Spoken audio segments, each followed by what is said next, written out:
Yan po guys, oh, mayroon po tayong tambayayong mga palangga. So ayan, ang laki po ng tambayayong guys, oh. So ang tawag ani sa amo ang mga palangga, tambayayong. Parang ano, parang pakwan po siya guys. Pero hindi po siya pakwan guys, tambayayong po siya. Parang ano, parang malaking papaya guys ba. Yan po guys, oh. Ito mga 5 kilo siguro po ito, oh. Mga 5 kilo po ito guys. Yan, ang laki po niya. Para po itong papaya mga palangga or para po itong sayuti. Yan, pag gigisahin po natin ito guys, parang papaya or parang sayuti guys. Sayuti ba na siya? So ito po, parang parang try. Parang 6 na kilo guys, ang bigat.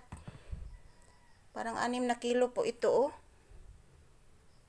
Sobrang laki po guys.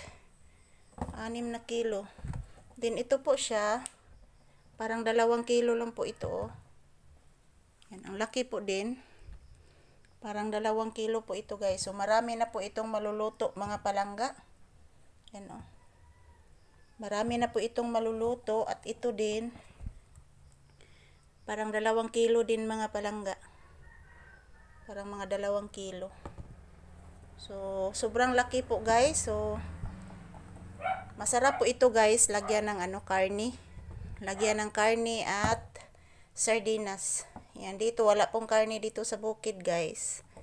So ang ilalagay ko po dito is sardinas lang po. Sardinas lang po guys, kaya wala mang karne dito. Yan, ito po, 3 po mga palangga. So sobrang laki nito, oh. Yan. Sobrang laki.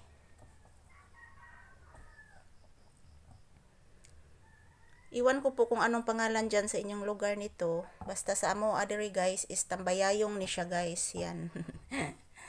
Tambayayong. Sobrang laki mga palangga. So lami na kani siya butang ng karne mga palangga og sardinas. So kinsa to na ay mga karne din ha.